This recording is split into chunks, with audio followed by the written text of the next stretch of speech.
주간 동안 평안하셨습니까? 4월 6일 온라인 수요 예배를 함께하는 시간입니다. 오늘도 이 영상으로 경건의 시간을 가지시는 여러분들께 주님께서 만나주시는 은혜가 함께 하시기를 바랍니다. 기도하심으로 예배 시작하겠습니다. 은혜로우신 아버지 하나님, 오늘도 주님의 말씀 앞으로 저희를 불러주시니 감사드립니다. 은혜로우신 아버지 하나님, 전쟁과 질병과 재난과 이 사회와 경제의 최악의 소식들 속에서도 주님의 평안을 얻는 주님의 자녀가 되게 하심을 감사드립니다. 세상을 보고 사람을 볼 때에 우리는 불안과 염려를 한시도 놓을 수가 없습니다. 세상 누구도 우리의 삶을, 우리의 직장을, 사업을 보장해주는 믿음의 대상이 될 수 없음을 정말 피부로 느끼는 시대를 지내고 있습니다. 우리가 이 어려운 상황 속에서도 평안을 얻고 희망을 노래할 수 있는 것은 우리에게 평안을 약속하신 우리 아버지께 대한 믿음이 있기 때문임을 고백합니다. 이 믿음으로서 주님을 의지하여 위로와 용기를 얻게 하옵시고, 저 절망적인 세상을 향하여 주님의 평안을 위해 믿음의 기도를 드릴 수 있는 저희가 되게 하여 주옵소서. 주님의 평안이 절실한 이 시대에 너희에게 평안을 주노라 하신 주님의 말씀이 모든 사람들에게 위로와 소망이 되게 하여 주옵소서. 오늘도 우리의 모든 성도들을 위해 기도합니다. 질병과 상처로부터 보호해 주시고 믿음의 부요함으로써 세상을 주님의 이름으로, 주님의 이름의 능력으로 승리하며 살게 하여 주옵소서. 저희를 안전하게 지키시는 주님을 신뢰하며 서로를 위해 기도하고 믿음을 격려하는 저희가 되게 하여 주옵소서. 삶에 필요한 것들을 채워 주옵시고 항상 주님을 중심에 모시고 사랑으로 서로 봉사하고 함께하는 건강하고 화목한 가정과 교회 되게 하여 주옵소서. 오늘도 이 영상을 통해 주님께 예배드리며 시간을 주님께 드리는 모든 성도들의 마음과 정성을 기쁘게 받아 주옵소서. 예수님 이름으로 감사하며 기도드리옵나이다. 아멘. 찬송가 412장 내 영혼의 그 깊은 데서 함께 찬송하겠습니다.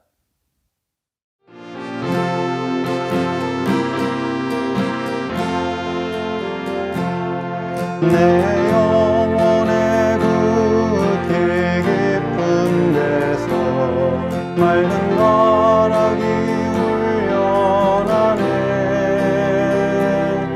하늘 곡조가 언제나 흘러나와 내 영혼을 고이 싸네.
하늘 위에서 내려오네.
하나님의 말씀은 요한복음 14장 27절부터 31절까지 말씀입니다.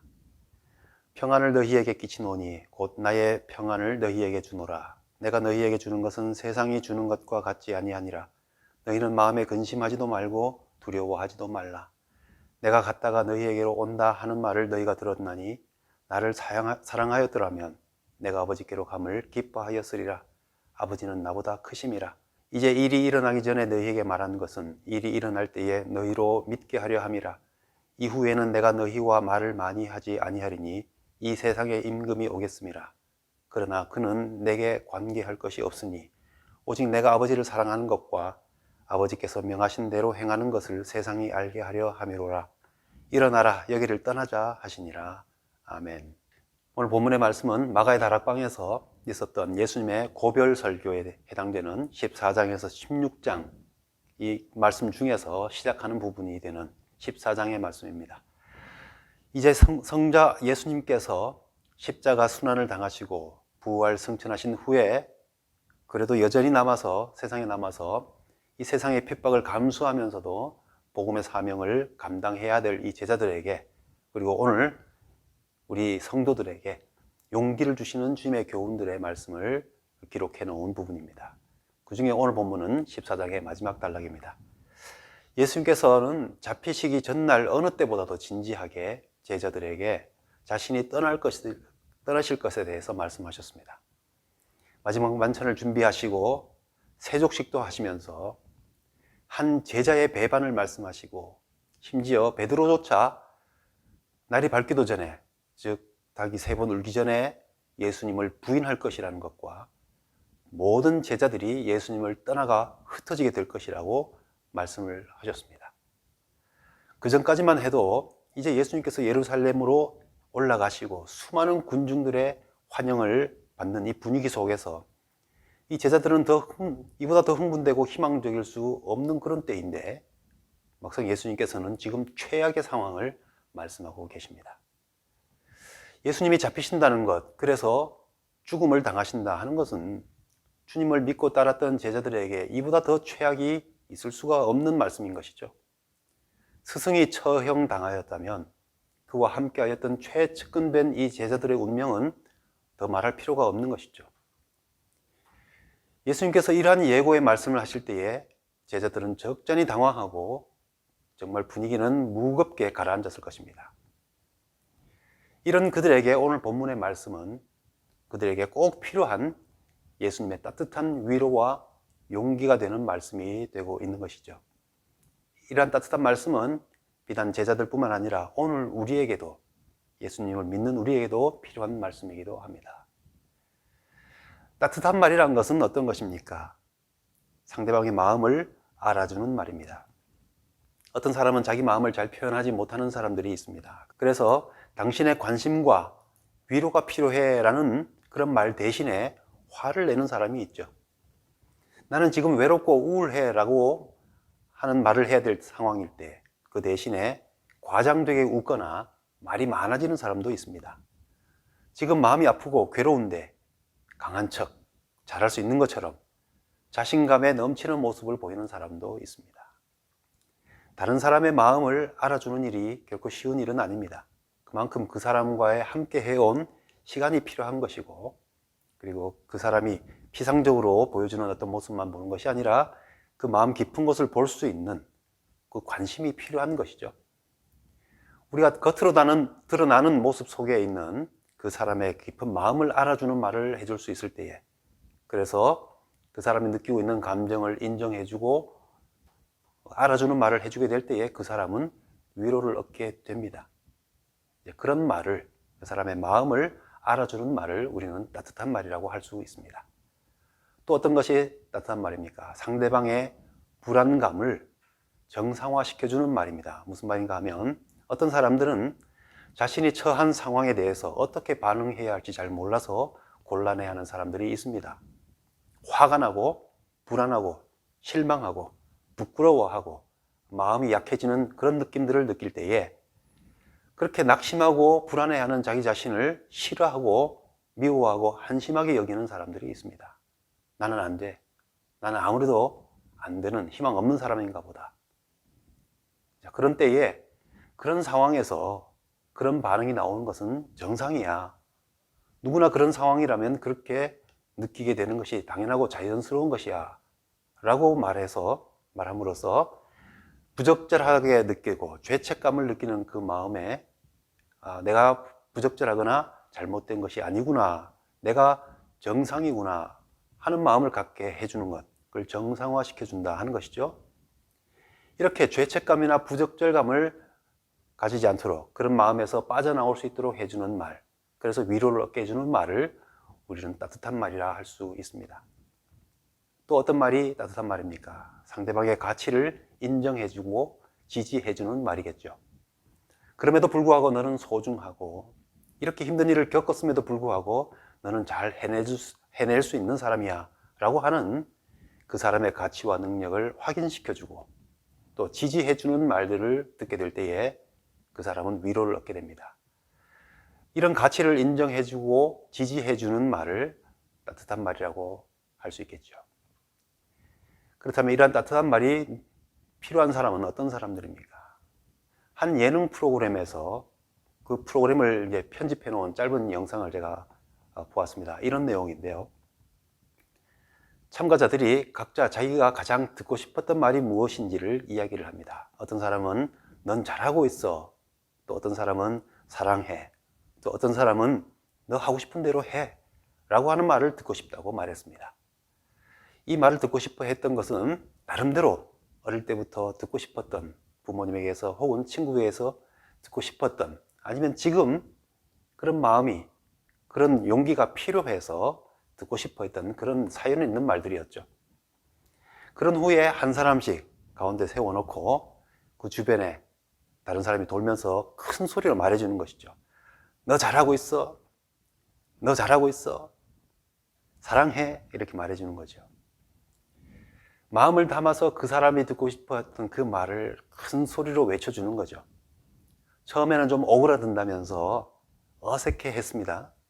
하지만 진행자의 인도에 따라 한 사람씩 진행하는데 시간이 지나면서 가운데 서 있는 사람도, 그 주변을 돌면서 말해주는 사람들도, 그리고 그 영상을 보고 있는 저를 포함한 다른 시청자들도 마찬가지라 생각되는데 모두가 점점 감동을 느끼면서 눈물을 흘리게 되는 거죠. 특별히 가운데서 그 말을 듣는 사람은 하염없이 눈물을 흘립니다. 결국 남자 출연자든 여자 출연자든 눈물바다가 됩니다. 엎드려 절받게 한 것 아닙니까? 내가 듣고 싶어 한 말이 이거예요 라고 말해준 그 말을 들었는데도 그 사람이 위로와 용기를 얻더라 하는 것이죠. 마음을 담아서 그 사람에게 말해줄 때에 눈물을 흘리는데 보는 사람도 마치 내가 듣는 것처럼, 나도 저런 말을 필요로 한 것처럼 같이 감동을 얻게 된다 하는 것이죠. 끝난 후에 웃으면서 이렇게 말합니다. 뭔가 치유를 받은 것 같은 느낌이야. 그런 소감을 이야기했습니다. 그렇게 보면 따뜻한 말은 누구에게나 필요합니다.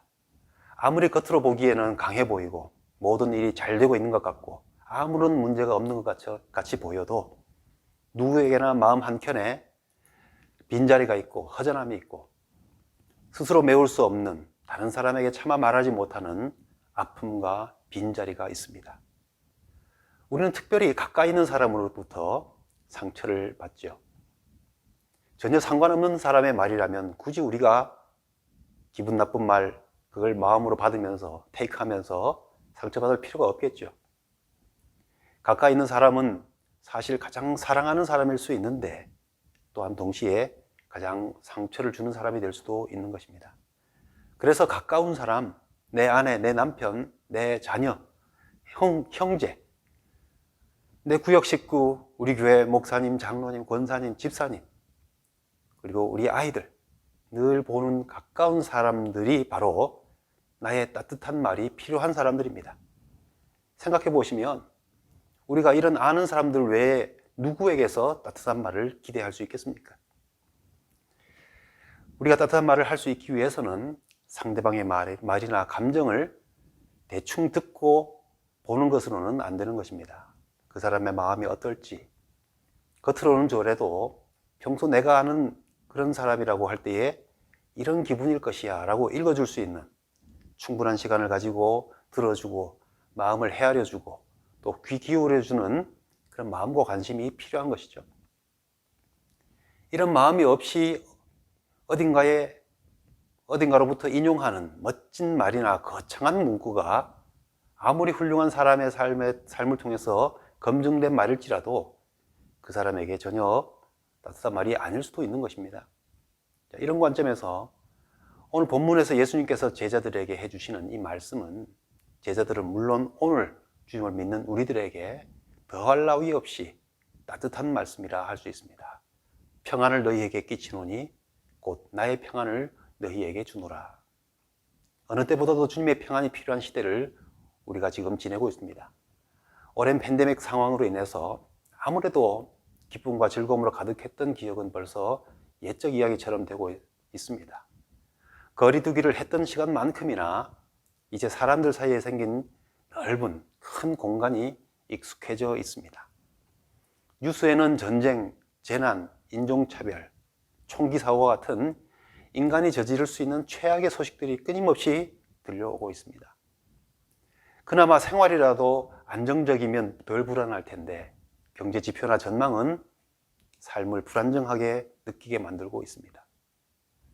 이런 현실 속에서 그 어느 때보다도 따뜻한 말을 필요로 하는 시대를 살고 있는데 우리의 마음이 먼저 평안하지 못하면 다른 사람에게 어떻게 따뜻한 이 마음으로부터 올라오는 따뜻한 말을 해줄 수 있는 여유가 있겠습니까?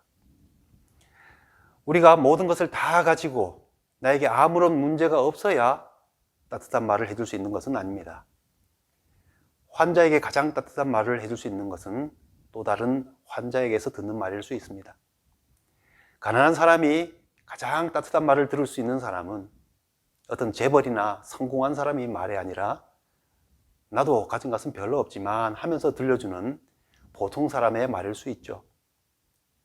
그러나 똑같이 환자일지라도 가난할지라도 약하고 부족할지라도 그런 상황 중에서도 자신이 위로와 용기를 얻을 수 있는 그 이유가 분명해야만 그런 따뜻한 말을 할 수 있는 것 아니겠습니까? 그리고 그런 마음, 그런 이유를 공감하게 될 때에 듣는 사람도 위로를 얻게 되는 것이죠. 우리 믿는 성도들이 주님의 말씀에서 위로와 평안을 얻는 이유를 분명히 해야 하는 이유가 바로 거기에 있죠. 예수님의 따뜻한 말씀이 어떤 것인지 살펴봅니다. 평안을 너희에게 끼치노니 나의 평안을 너희에게 주노라. 이 주님의 평안을 알고 느낄 수 있는 것은 특권입니다. 아무나 다 알고 느낄 수 없다는 것이죠. 세상이 줄 수도 없고 세상이 알지도 못하는 평안이라 하였습니다. 그런데 우리가 바로 그 평안을 아는 특권을 가지고 있다고 하는 것입니다. 이런 특권이 어떻게 주어진다고 합니까? 첫 번째는 주님께서 떠나심으로 주어졌습니다. 14장 1절부터 3절 말씀을 우리가 보게 되면 너희는 마음에 근심하지 말라 하나님을 믿으니 곧 또 나를 믿으라. 내 아버지의 집에 거할 곳이 많도다. 그렇지 않으면 너희에게 일렀으리라. 내가 너희를 위하여 거처를 예비하러 가노니 가서 너희를 위하여 거처를 예비하면 내가 다시 와서 너희를 영접하여 나 있는 곳에 너희도 있게 하리라 라고 하셨습니다. 가신다는 말씀에 제자들은 적잖이 당황하였습니다. 도마는 주님께서 어디로 가시는지 우리가 알지 못하거늘 그 길을 어찌 알겠사옵니까? 라는 말도 했습니다. 이런 환영 속에 승리의 입성을 해 놓으시고서는 메시아로서의 승리를 목전에 둔 것 같은 이 분위기 속에 자꾸 어디로 떠나신다는 거냐 하는 그런 마음이 제자들의 마음에 들었을 것입니다. 그러나 제자들이 얻게 될 참된 영광과 능력은 주님의 떠나심으로 인하여 얻게 되는 것입니다. 주님께서 우리를 위해 처소를 예비하기 위해서 가셔야만 우리에게 승리가 보장된다는 것이죠. 주님께서 십자가를 지셔야 우리가 용서와 구원을 얻게 되고 하나님의 자녀로서의 생명과 특권을 회복할 수 있게 되는 것입니다. 주님께서는 우리에게 참된 평안을 주시기 위해서 십자가의 고난의 길을 그 고난과 험난한 것을 알면서도 스스로 걸어가신 것입니다. 우리에게 주님께서 이미 다 이뤄 놓으신 십자가가 있습니다. 그 십자가를 볼 때에 우리는 나를 위해 거처를 예비하러 가신 주님을 기억하면서 평안과 위로를 얻는 것입니다. 나 있는 곳에 너희도 있게 하려 한다 하는 주님의 말씀이 우리에게 큰 위로와 소망이 되는 것이죠. 그래서 주님께서 가심으로써 이런 특권이 우리에게 주어지신 것입니다. 두 번째는 보혜사 성령을 보내주심으로써 이런 특권이 주어졌습니다. 15절 이하의 말씀에서 주님은 세상이 능히 받지도 못하고 보지도 못하고 알지도 못하는 진리의 영이신 성령을 우리에게 보내주신다고 말씀하고 계십니다. 17절 말씀에 너희는 그를 아나니 그는 너희와 함께 거하시며 또 너희 속에 계시겠습니다 라고 하셨습니다. 26절 말씀에서는 보혜사 곧 아버지께서 내 이름으로 보내실 성령 그가 너희에게 모든 것을 가르치시고 내가 너희에게 말한 모든 것을 생각나게 하리라 하셨습니다. 제자들이 두려워하고 불안해하고 왜 이러시나 당황하는 이유는 지금은 주님께서 하시는 말씀의 뜻과 의미를 이해하지 못하기 때문입니다. 주님을 늘 따라다니고 보고 들었지만 예수님의 말씀의 의미를 깨닫지 못하고 있었기 때문에 그들은 지금 주님께서 하시는 말씀에 대해서 불안해하고 복잡한 심정을 가지게 되는 것이죠. 지금 잡혀가신다 하면서 죽임을 당하신다 하면서 평안을 끼친다 하시는 말씀이 어떻게 이해가 될 수 있겠습니까? 말이 안 되지 않습니까? 그런데 성령님께서 주님의 말씀을 밝히 알게 하실 때에 영적인 진리를 올바로 깨닫게 해주실 때에 제자들은 비로소 주님이 말씀하신 평안과 위로를 알고 느낄 수 있게 된다 하는 것입니다. 성령님께서 우리에게 주어졌기 때문에 성령을 통하여 우리는 이 특권을 누리게 되는 것입니다. 그리고 이 특권은 믿음으로써 얻게 됩니다. 이제 이 일이 일어나기 전에 너희에게 말한 것은 일이 일어날 때에 너희로 믿게 하려 함이라 하셨습니다. 제자들은 분위기 깨는 예수님의 말씀이 별로 즐겁지 않았습니다. 예수님을 배반하기로 마음먹었던 가룟 유다라고 한다면 내가 이렇기 때문에 팔려고 하는 거지 라고 하는 명분이나 자기 합리화로 삼았을 수도 있겠습니다. 그러면서 마음에 화를 품었을 수도 있겠죠. 왜 이런 암울한 말씀, 이 불안한 말씀으로 우리의 마음을 흔드시나, 우리로 하여금 염려하는 마음을 갖게 하시나, 제자들은 그런 생각을 할 수 있었을 것입니다. 우리에게 우리의 믿음과 관계없이 우리가 믿는 것과는 전혀 반대되는 그런 일들이 일어날 수 있습니다. 예수님을 믿는 우리에게 이렇게 될 것이다 라고 예상했던 기대, 그런 것과는 전혀 반대되는 일들이 우리에게 일어날 때가 많이 있습니다. 이때 이 말씀을 떠올리는 것이죠. 너희로 믿게 하려 함이라.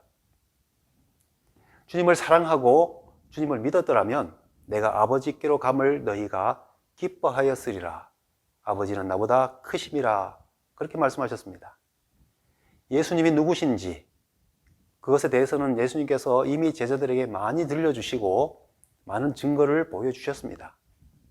예수님을 제대로 믿고 제대로 알고 제대로 사랑하고 있었더라면 예수님께서 본래의 영광으로 돌아가신다는 그 말씀을 기쁘게 여겼어야 되겠지만 그들은 잘 몰랐고 바르게 믿지 못했고 그래서 참으로 하지 못했기 때문에 그들은 기쁨이 아니라 불안과 염려로 받고 있는 것입니다. 또한 이 세상의 일은, 이 일은 세상의 임금, 즉 세상의 권세를 잡은 사단에 의해서 패배를 당하여 일어나는 일이 아니라는 것입니다. 예수님의 실패가 아닙니다. 예수님이 능력이 없거나 권세가 없어서 패배하여 진행되는 일이 아니라는 것이죠. 무엇 때문입니까? 예수님께서 말씀하십니다. 사단의 권세 따위는 아무 관계없다. 오직 내가 아버지를 사랑하는 것과 아버지께서 명하신 대로 행하는 것을 세상이 알게 하려 함이라. 잠시 고난 중에 있을지라도 그 어려움과 시련이 우리를 덮을 때에 주님은 뭐 하시나? 주님의 힘과 능력은 왜 안 나타나고 이렇게 어려운 일만 계속 진행되고 있는 것인가? 질문을 할 때가 있지만 그러나 그것은 그저 일시적인 일일 뿐입니다. 사단은 그저 권력자들이나 가룟 유다와 같은 믿음 없는 자들의 배후에서 그들을 조정할 뿐이겠지만, 정작 주님께서 이 일을 당하시고 진행해 나가시는 것은 그 사단에 관계없이 하나님의 뜻을 이루기 위해서 스스로 결단하며 나아가시는 일이라 하는 것입니다. 사단은 우리 삶의 고난과 어려운 상황들을 만들 수는 있겠지만, 그 모든 것을 통해서, 그리고 나를 통해서 하나님의 뜻을 나타내는 일을 좌우할 능력은 없습니다. 우리는 이러한 사실을 믿음으로써 우리 주님께서 우리에게 주시는 평안을 아는 그 특권을 누리게 되는 것입니다. 정말 따뜻한 말을 필요로 하는 시대에 우리는 따뜻한 말을 함께 나눌 수 있어야 하겠습니다. 제가 참 좋아하는 찬양 중에 따스한 성령님 마음으로 보내 내 몸을 감싸며 주어지는 평안함, 만족함을 느끼네. 부르신 곳에서 나는 예배하네. 어떤 상황에서도 나는 예배하네 라는 찬양이 있습니다. 힘들고 어려운 상황 가운데서 예배가 나오는 것은 참으로 특별한 특권입니다. 어려운 상황에서 예배가 아니라 한탄과 불평과 원망이 나온 것이 일반적인 인간의 마음인데, 그러나 주님의 평안을 아는 사람들은 아픔이 있을수록, 고난이 심할수록, 상황이 나쁠수록 주님을 더 찾게 되는 것입니다. 그때 얻는 힘은 정말 세상이 줄 수 없는 평안과 위로입니다. 세상이 알 수 없는 평안입니다. 성령의 감동 속에서 예배 드릴 때에 비록 상황은 하나도 좋아지지 않았는데도, 여전히 나쁘고 고통스러운데도 이 마음의 위로와 만족을 얻게 되는 것, 그래서 나쁜 상황과 그 현실을 견디고 이겨나갈 수 있는 힘을 얻게 되는 것, 이것은 정말 주님을 아는, 성령님이 함께 하시는 사람들만이 아는 특권일 수 있는 것입니다. 이것이 우리가 가진 예수 그리스도께 대한 믿음의 능력이죠. 요즘 매일 우크라이나에서 진행되고 있는 이 전황 뉴스를 살펴봅니다. 그 학살당한 현상을 볼 때 너무 마음이 아픕니다. 평화의 기간이 얼마였든지 간에 결국 인간은 전쟁을 시작하고 보니 역사책에서나 보았던 그 처참하고 잔인한 모습을 이 현재 2022년 첨단의 시대를 살고 있는 이때도 여전히 일어나고 있습니다. 결국 인간에게서는 궁극적인 평안을 기대할 수 없다는 것을 다시 한번 확인하면서 이 세상에 대하여 절망감을 느낍니다. 시민들이 빠져나갈 수 있도록 인도주의 통로도 그들은 보장하지 않았습니다. 오히려 유치원과 병원까지 폭격하는 이 잔인함을 보여줍니다. 분노를 느끼지 않을 수가 없습니다. 하루빨리 전쟁이 끝나기를, 그것도 이 악한 전쟁을 시작한 이들이 패배하는 전쟁이 되기를 기도하지 않을 수가 없었습니다. 그런데 이 전쟁에서 승리한다고 해서 우리 아군이 진입한다고, 그래서 적군을 몰아낸다고 해서 안도감을 느끼는 그 평안이 참된 평안일까 하는 생각을 해보게 됩니다. 폐허가 된 도시 속에서 신앙이 있는 사람들이 밖으로 나와서 하나님을 예배할 수 있게 되는 모습을 보게 된다면, 우리 믿는 사람들에게는 그보다 더 숭고해 보이고 감동스러운 모습은 없겠지요. 하지만 그런 평안도 주님께서 주시는 평안과 비교할 수는 없습니다. 그러기에 어떤 상황 속에서도 우리는 주님의 평안을 느끼고 알 때에 우리는 어떤 상황에서도 예배할 수 있는 믿음의 힘을 갖게 되는 것입니다. 우리에게는 예수님의 따뜻한 말씀이 필요하고 그 말씀을 함께 나눌 수 있어야 합니다. 서로에게 그 사람이 들을 때에 힘이 나게 하는 말이 무엇인지 알아서 그 말을 그 사람에게 해주는 것, 평안을 나누는 삶이 되게 합니다. 그러나 더 중요한 것, 예수 그리스도의 평안의 말씀을 함께 나눔으로써 모든 상황 속에서도 예배할 수 있는 믿음을 함께 지켜나가는 것, 영원하고 참된 평안의 삶을 살게 하는 능력이 되게 합니다. 늘 우리를 감싸시고 함께 하시는 성령님의 감동으로 주님의 평안을 누리는 평안의 삶이 되는 우리 모두가 될 수 있기를 바랍니다. 하늘에 계신 우리 아버지여, 이름이 거룩히 여김을 받으시오며 날에 임하옵시며 뜻이 하늘에서 이룬 것 같이 땅에서도 이루어지이다. 오늘날 우리에게 일용할 양식을 주옵시고 우리가 우리에게 죄 지은 자를 사하여 준 것 같이 우리 죄를 사하여 주옵시고 우리를 시험에 들게 하지 마옵시고 다만 악에서 구하옵소서. 대개 나라와 권세와 영광이 아버지께 영원히 있사옵나이다. 아멘.